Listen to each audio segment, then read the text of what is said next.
रखो हौसला, वो मंजर भी आएगा, प्यासे के पास चलकर समंदर भी आएगा। थक कर मत बैठो, वो मंजिल की मुसाफिर, मंजिल भी मिलेगा और मिलने का मजा भी आएगा। स्वागत है दोस्तों आप सभी का आज के इस नए वीडियो में। आज के इस वीडियो में हिंदी कक्षा 12 के मॉडल पेपर को सॉल्व करने वाले हैं, जो कि प्री बोर्ड में हूबहू ऐसे ही पेपर आपको देखने को मिलेगा। प्री बोर्ड में क्वेश्चन तो आएंगे, यहाँ से आपके बोर्ड एग्जाम में भी क्वेश्चन आएंगे। तो चलिए फटाफट इसको एक बार देख लेते हैं और समझने का प्रयास करते हैं कहाँ कहाँ से किस टाइप के क्वेश्चन आपके हिंदी के पेपर में आते हैं। तो सबसे पहले आप यहाँ पे पेपर पैटर्न एक बार देख सकते हैं, हूबहू ऐसे ही पेपर आपको देखने को मिलेगा। और यहाँ पे सबसे पहले हम लोग बहुविकल्पीय प्रश्न की शुरुआत करते हैं। तो पहला यहाँ पे जो बहुविकल्पीय प्रश्न है आपके सामने है। क्वेश्चन है कि ध्रुव स्वामी की गद्य विधा है। तो ध्रुव स्वामी गद्य विधा है, उपन्यास है, कहानी है, नाटक है या फिर जीवनी है। इसमें सही जवाब आपका हो जाएगा कि एक नाटक है। आइए क्वेश्चन नंबर दूसरे पर नजर डालते हैं। दूसरा नंबर क्वेश्चन है, क्वेश्चन कह रहा कि अमारा मसीहा जीवनी कृत के लेखक है। तो अमारा मसीहा जीवनी कृत के लेखक अमृत राय, राहुल सकृत्यान, वासुदेव शरण अग्रवाल या फिर विष्णु प्रभाकर। इसमें सही आपका जवाब हो जाएगा अमृत राय। अगला क्वेश्चन आपके सामने यहाँ पे आ चुका है, आचार्य हजारी प्रसाद द्विवेदी द्वारा लिखित कृति नहीं है। कल्पलता, कबीर, हिंदी साहित्य में भूमिका या फिर कल्प वृक्ष। इसमें आपका सही जवाब हो जाएगा कल्पलता। कल्पलता की बात करें तो यहाँ पे इसमें करेक्ट आंसर हो जाएगा। क्वेश्चन नंबर नेक्स्ट है कि पंडित दीनदयाल उपाध्याय द्वारा संपादित पत्र है पंचजन्य, हिंदी प्रदीप, कवि वचन सुधा या उदंत मातृंड। तो यहाँ पे आपका राइट आंसर क्या हो जाएगा, इसमें पहला वाला 5 जन करेक्ट आंसर हो जाएगा। क्वेश्चन नंबर नेक्स्ट आपके सामने की जैनेन्द्र की रचना है, जैनेन्द्र की रचना है वातायन, बजे पयलिया के घुघरू, मातृभूमि, जो है साहित्य सहचर। इसमें करेक्ट आंसर आपका हो जाएगा वातायन। आगे है क्वेश्चन नंबर नेक्स्ट आपके सामने कि निम्नलिखित में से प्रगतिवादी के कवि नहीं है। त्रिलोचन शास्त्री, नागार्जुन, केदारनाथ अग्रवाल, गिरजा कुमार माथुर। तो इसमें करेक्ट आंसर क्या होगा, तो उसमें करेक्ट आंसर हो जाएगा गिरजा कुमार माथुर। आगे क्वेश्चन नंबर नेक्स्ट है आपके सामने है, तार सप्तक के कवियों की राहों की अन्वेषी किसने कहा है। गजानन माधव मुक्तिबोध ने, रामविलास शर्मा ने, डॉक्टर नामवर सिंह ने, सचिदानंद हीरानंद वासे अगेन ने। इसमें सही जवाब आपका हो जाएगा डॉक्टर नामवर सिंह ने। आगे है क्वेश्चन नंबर नेक्स्ट है कि रचनाकार और ज्ञानपीठ पुरस्कार से सम्मानित उनकी कृति का एक युग्म गलत है। महादेवी वर्मा यामा, सुमित्रानंद पंत चिदम्बरा, रामधारी सिंह दिनकर, परशुराम की प्रतीक्षा, आगे कितनी नाव में कितनी बार। इसमें राइट आंसर क्या हो जाएगा, कितनी नाव में कितनी बार, आगे इसमें करेक्ट आंसर हो जाएगा। आगे है निम्नलिखित में से गुप्त की काव्य कृति है लोकायतन, साकेत, तुलसीदास या बनी हुई रस्सी। तो इसमें करेक्ट आंसर क्या हो जाएगा, साकेत। इसमें आपका राइट आंसर हो जाएगा। नेक्स्ट है कि धर्मवीर भारती की रचना नहीं है। कन्नप्रिया, बंद गली की आखिरी मकान, धूप के धान, सूरज का सातवां घोड़ा। इसमें करेक्ट आंसर क्या होगा, कमेंट करके बताइएगा इसमें राइट आंसर क्या होगा धर्मवीर भारती का। ये आपके लिए होमवर्क है। आइए बात करते हैं अगले टॉपिक पर, अगले क्वेश्चन पर। अब दोस्तों इसके बाद जो है आपको यहाँ पे गद्यांश से आधारित जो है क्वेश्चन देखने को मिलेंगे। निम्नलिखित गद्यांश पर आधारित नीचे लिखे प्रश्नों का उत्तर देना है आपको। तो यहाँ पे एक गद्यांश दिया गया है, इसको आप यहाँ पे दे सकते हैं। और फिर इसके बाद यहाँ पे 5 क्वेश्चन आपको देखने को मिलेंगे। सबसे पहले यहाँ पे जो पाठ का नाम है, लेखक का नाम, तो आपको यही लिखना पड़ता है। अब यहाँ पे पाठ का नाम और लेखक का नाम जो है, इसमें एक छोटा सा ट्रिक लगा सकते हैं, जिसमें आपको राष्ट्रीयता, पृथ्वी या फिर राष्ट्र के बारे में आपको देखने को मिले। तो समझ लीजिए जो है ये चैप्टर राष्ट्र का स्वरूप जो है यहाँ से लिया गया है, और वासुदेव शरण अग्रवाल जी जो है इसके जो है लेखक है। तो आप इसके बारे में पहला जो क्वेश्चन है, इसका पहला क्वेश्चन का आंसर जो है आप इसमें पाठ के नाम में जो है आपका राष्ट्र का स्वरूप हो जाएगा, लेखक का नाम में वासुदेव शरण अग्रवाल हो जाएगा। इसका उत्तर मैंने यहाँ पे नीचे लिख दिया है। तो इस प्रकार से जो आप यहाँ पे लिख सकते हैं, गद्यांश में पाठ का नाम जो होगा राष्ट्र का स्वरूप हो जाएगा और लेखक डॉक्टर वासुदेव शरण अग्रवाल हो जाएंगे। इस प्रकार से भी आप लिख सकते हैं शॉर्ट में। इसके बाद यहाँ पे दूसरा क्वेश्चन पूछा गया है। दूसरा कह रहा है कि भूमि का निर्माण किसने किया और वह जो है कब से है।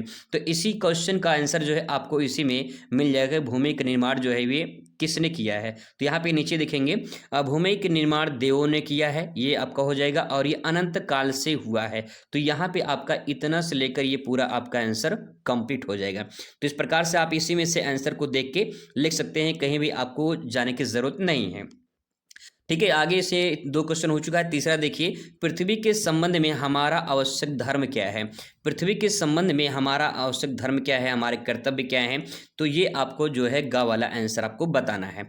तो यहाँ पे आ जाएंगे, यहाँ पे आएंगे, इसके बाद जो इसमें आप ढूंढेंगे, देखिए यहाँ से आप लिखना शुरू करेंगे, भौतिक रूप से सौंदर्य और समृद्धि के प्रति जो है सचेत हमारा आवश्यक कर्तव्य है। देखिए जो कर्तव्य है यही आपको यहाँ पे लिखना है। ठीक है, ये आवश्यक कर्तव्य यानी धर्म जो है हमारा क्या है, ये आप इसमें लिख देंगे तो आपका राइट आंसर हो जाएगा। ठीक है, इसके बाद जो है यहाँ पे नेक्स्ट है कि पार्थिव और अद्योपांत शब्द का अर्थ आपको लिखना है। तो यहाँ पे अद्योपांत शब्द का अर्थ और पार्थिव शब्द का अर्थ जो है आपको लिखना है। तो यहाँ पे नीचे आएंगे, उत्तर जो है आपको यहाँ पे मैं देखने को मिल जाएगा आपको। देखिए यहाँ पे लिखा गया है पार्थिव का मतलब क्या होता है, पृथ्वी से संबंधित।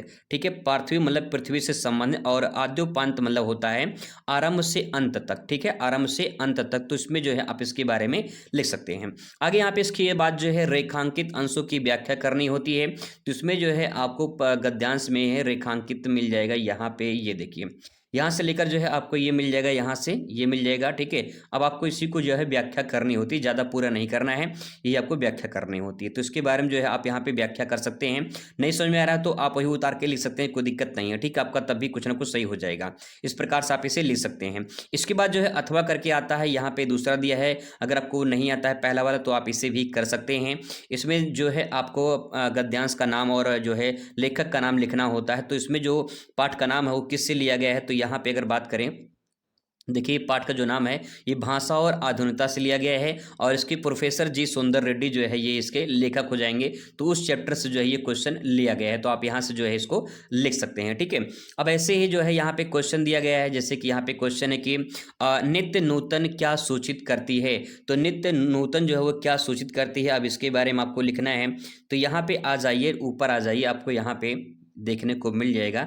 यहाँ से देखिए, नित्य नूतन किसी भी सर्जक और जो है मौलिक उपलब्धि को प्रमाणिक सूचित करती है। तो यहाँ तक जो है आपका आंसर हो जाएगा। ठीक है, तो इसको उठा के लिख दीजिए। ये आसान है, बहुत सिंपल है, आसानी से इसमें आप कर सकते हैं। बस ये छोटा सा जो है ये इसका अर्थ वाला थोड़ा इसमें दिक्कत कर सकती है, बाकी जो है आप आसानी से कर सकते हैं। ठीक है, आ जाते हैं अगले पॉइंट पर, और यहाँ पे नीचे आएंगे तो आपको यहाँ पे नीचे जो है अगला पॉइंट दिखाई देगा। यहाँ से ये चौथा नंबर क्वेश्चन, अब यहाँ पे पद्यांश आ चुका है। पद्यांश में जो है आप इसमें इसका जो है अर्थ निकालेंगे, इसका जो है आप लेखक का नाम बताएंगे, और जो है यहाँ पे यानी रचयिता का नाम, और इसके बाद जो है किस पाठ से लिया गया है आपको ये भी बताना पड़ेगा।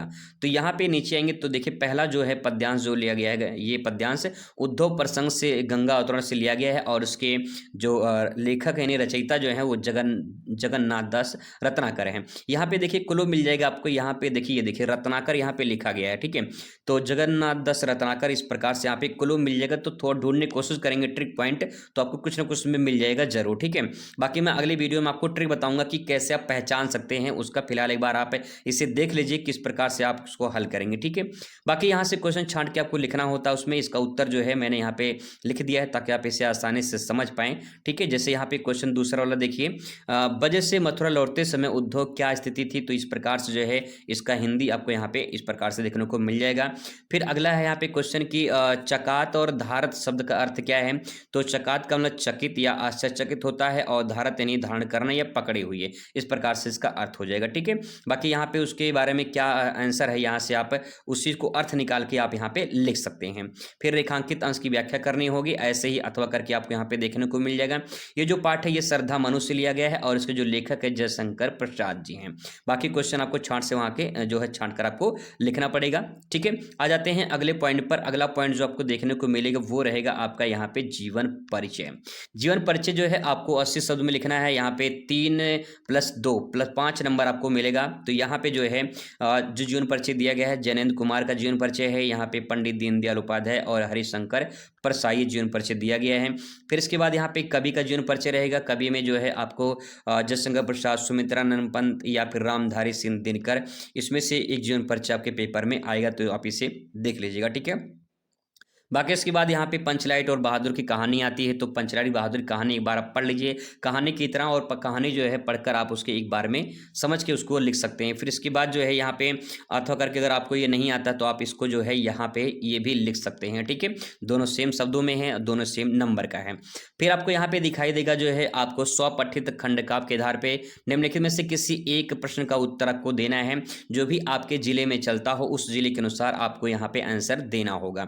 हर जिले का अलग अलग कहानी है, तो आप अपने जिले का देख लीजिए, अपने जिले के अनुसार फिर आपको यहाँ पे लिखना होगा। फिर इसके बाद यहाँ पे संस्कृत वाले ऑप्शन आते हैं। संस्कृत वाला जो है गद्यांश, इसमें भी आपको जो है इसका हिंदी में अर्थ लिखना होगा, ठीक है। और फिर इसके बाद जो है आपको इसका आंसर देना होगा। जैसे यहाँ पे देखिए, यहाँ पे आपको इसमें हिंदी में अनुवाद लिखना होता है, फिर इसके बाद गद्यांश उसका पद्यांश लिखना होता है। जैसे हिंदी में है सेम आपका ये भी इस तरह से देखने को मिलेगा। फिर यहाँ पे संस्कृत में कुछ यहाँ पे प्रश्न उत्तर आपको देखने को मिलेंगे, इसका उत्तर आपको यहाँ पे जो है लिखना होगा। तो यहाँ पे उत्तर मैंने लिख दिया, इस प्रकार से आप इसके उत्तर को लिख सकते हैं, ठीक है। इसके बाद यहाँ पे नीचे आएंगे तो पेपर पैटर्न में आगे जो है आपको यहाँ पे देखने को मिलेगा वीर और शांत रस की परिभाषा लेकर उदाहरण सहित जो है आपको लिखना होगा। तो वीर रस, जैसे यहाँ पे थोड़ा सा इसके बारे में देख लेते हैं। जिस रस में उत्साह, पराक्रम और वीरता की भावना हो उसे वीर रस कहते हैं। उदाहरण के तौर पर ले सकते हैं, रण में गूंज उठी तलवारों की झंकार। तो इस प्रकार से जो है आप एक उदाहरण दे सकते हैं, ठीक है। आगे से शांत रस की परिभाषा में, जिस रस में वैराग, शांति, आत्मज्ञान की भावना हो उसे शांत रस कहा जाता है। उदाहरण के तौर पे जैसे मन शांत हुआ मोह माया छूटी, मन शांत हुआ मोह माया छूटी, इस प्रकार से लिख सकते हैं। इसके बाद आपका अलंकार आता है, जैसे कि उपमा अलंकार है तो इसकी परिभाषा लिख सकते हैं। जब एक वस्तु की तुलना दूसरे से जैसे कि समान सा या फिर शब्दों द्वारा की जाए तो उसे उपमा अलंकार कहा जाता है। उसका मुख चांद जैसा सुंदर है, तो ये उपमा अलंकार का उदाहरण हो जाएगा। इसके बाद जो है यहाँ पे है अनन्वय अलंकार। इसमें ले सकते हैं कि जब उपमेय की तुलना उसी के समान किसी अन्य से ना होकर किसी से भी की जाए तो उसे अनन्वय अलंकार कहा जाता है। जैसे राम राम ही है, ठीक है, राम राम ही है, तो इस प्रकार से ये अनन्वय अलंकार हो जाएगा। इसके बाद आपका आता है यहाँ पे चौपाई छंद या फिर उपेंद्र वर्जा छंद। तो यहाँ पे चौपाई के अगर बारे में बात करें तो उसमें जिस छंद में 4 चरण होते हैं और प्रत्येक चरण में 16-16 मात्राएं होती हैं उससे चौपाई छंद कहते हैं। जैसे कि जय हनुमान ज्ञान गुण सागर, जय कपीस तिहुँ लोक उजागर, इसके बारे में आप लिख सकते हैं। आगे यहाँ पे है उपेंद्र वज्रा छंद के बारे में। तो यहाँ पे जिसमें 11-11 वर्ण होते हैं उसे जो है उपेंद्र वज्रा छंद कहते हैं। तो इसके बारे में लिख सकते हैं, जैसे मनोहर छवि सखी मन भाई, इस प्रकार से इसके बारे में लिख सकते हैं। आगे इसके बाद जो है आपका निबंध वाला पोर्शन आता है, सबसे मोस्ट इंपॉर्टेंट सेक्शन है ये। निबंध वाले पोर्शन में जैसे कि आपकी राष्ट्रीय एकता, वर्तमान समय की अनिवार्य आवश्यकता है, इसके बारे में निबंध पूछा जा सकता है। वन संरक्षण महात्म उपाय, इसके बारे में पूछा जा सकता है। या फिर विद्यार्थी और राजनीति, इसके बारे में पूछा जा सकता है। भारतीय समाज में नारी का स्थान क्या है, या फिर बेरोजगारी निवारण कुटीर लघु उद्योग के बारे में पूछा जा सकता है। तो आगे यहाँ पे नेक्स्ट आपके सामने यहाँ पे आता है क्वेश्चन नेक्स्ट, और यहाँ पे जैसे पूछा है कि लवण का संधि विच्छेद बताइए। अब आपको इसमें संधि विच्छेद बताना है, 4 ऑप्शन आपको देखने को मिल जाते हैं। इसमें आपको अगर नहीं आता है तो कहीं ना कहीं आपको टिक तो करना पड़ेगा, कुछ ना कुछ आंसर आपको लिखना पड़ेगा। तो इसमें आपके जवाब से मतलब आपके हिसाब से क्या इसमें आंसर जो हो सकता है, तो इसमें देखिए आपका इसमें जो राइट आंसर होगा वो होगा लव। पहला वाला इसमें जो है लव प्लस लव प्लस अड़ हो जाएगा, ठीक है। तो इसमें आप इसको ध्यान रखेंगे। नेक्स्ट इसके बाद है अगला है नेक्स्ट है कि आरब्ध, आरब्ध का संविच्छेद क्या है, तो उसमें आपका राइट आंसर हो जाएगा यहाँ पे बी वाला, ठीक है। ये आपका बी वाला करेक्ट आंसर हो जाएगा। आगे है यहाँ पे नीर्स का विच्छेद करना है, तो उसमें आपका हो जाएगा ए वाला नीर धन रस, ठीक है, ये हो जाएगा। फिर इसके बाद यहाँ पे अगला है सच क्रम में समास कौन सा है, तो सच क्रम में जो समास होगा इसमें कर्मधारय समास हो जाएगा। नीचे आपको ऑप्शन देखने को मिल जाएगा, ठीक है। आगे इसमें है जितेंद्रिया में समास कौन सा है, तत्पुरुष समास है, बेईभाव बहुब्रीहि या फिर द्विगु समास है, तो इसमें आपका कौन सा समास होगा, बहुब्रीहि समास हो जाएगा। आगे इसमें है पूजिता में प्रत्यय कौन सा है, तो प्रत्यय में आपका ये जो है कत, ये आपका राइट आंसर, जैसे पूजिता, पूजिता में कत आपका राइट आंसर हो जाएगा। आगे है धनवान शब्द में लगा प्रत्यय, धनवान, धनवान में प्रत्यय कौन सा है, तो धनवान में इसमें आपका मातुक प्रत्यय हो जाएगा, ठीक है, धनवान मातुक प्रत्यय। आगे यहाँ पे नेक्स्ट है कि सहयुक्ते अप्रधाने का उदाहरण है, तो सा युक्ते अप्रधाने का उदाहरण, इसमें कौन सा राइट आंसर होगा? तो इसमें बी वाला आपका करेक्ट आंसर हो जाएगा, बी वाला। ठीक है, आगे इसमें देखिए लिखा है, अगला पॉइंट इसमें लिखा है नमः स्वास्था स्वाहा सूत्र के अनुसार विभक्ति लगती है। तो इसमें कौन सी विभक्ति लगेगी? चतुर्थी विभक्ति इसमें करेक्ट आंसर हो जाएगा। ठीक है, अगला यहाँ पे है, इसके बाद जो है आपको यहाँ पे देखिए एक जो है आपको प्रार्थना पत्र लिखना होता है। राज्य परिवहन निगम के मुख्य प्रबंधक को बस चालक के अप्रशंसनीय व्यवहार का उल्लेख करते हुए एक शिकायत पत्र आपको लिखना है। तो सबसे पहले आप यहाँ पे सेवा में जैसे आप लिखते हैं विद्यालय में, वैसे मुख्य प्रबंधक महोदय राज्य परिवहन निगम अयोध्या, जो भी आपका जिला हुआ आप यहाँ पे लिख सकते हैं। ठीक है, फिर इसके बाद जो है नीचे आएंगे, अपना विषय लिखेंगे कि विषय में लिखेंगे बस चालक के अप्रशंसनीय एवं अनुशासनहीनता व्यवहार के संबंध में शिकायत आप दे रहे हो। अब यहाँ पे शिकायत में जिसे लिखेंगे महोदय। ठीक है, महोदय शवने निवेदन है कि दिनांक जिस तारीख को पेपर रहेगा, पेपर लिख देंगे, डेट लिख देंगे, को राज्य परिवहन निगम की बस संख्या जो भी रहेगी XYZ या फिर 10 20 30 या रोल नंबर अपना लास्ट के 4 अंक लिख सकते हैं, द्वारा इतने डेट से इतने की यात्रा कर रहा था, मतलब यहाँ से यहाँ तक यात्रा कर रहे थे, इसमें आप लिख सकते हैं। ठीक है, यात्रा के दौरान बस चालक का व्यवहार यात्री के प्रति अत्यंत जो है असभ्य और अनुशासनहीन था। वह न केवल तेज गति से बस चला रहा था बल्कि यात्रियों से ऊंचे स्वर में बात कर रहा था। ऐसे आप सेंटेंस बना बना के लिख सकते हैं क्या दुर्व्यवहार उसका था। बस में बैठी महिलाओं एवं वृद्ध यात्रियों से भी उसका जो उसने भी दुर्व्यवहार किया। बार बार कहने पर भी बस को निर्धारित स्टॉप पर नहीं रोका। उसके इस व्यवहार से यात्रियों को अत्यधिक असुविधा और मानसिक कष्ट हुआ। इस प्रकार का आचरण निगम के प्रतिष्ठा को उसे ठेस पहुंचाता है। अब से इसमें आगे लिख सकते हैं कि अतः आपसे विनम्र निवेदन है कि उक्त बस चालक के विरुद्ध उचित जांच और अनुशासनात्मक कार्रवाई करने की कृपा की जाए ताकि भविष्य में यात्रियों की इस प्रकार असुविधा ना हो।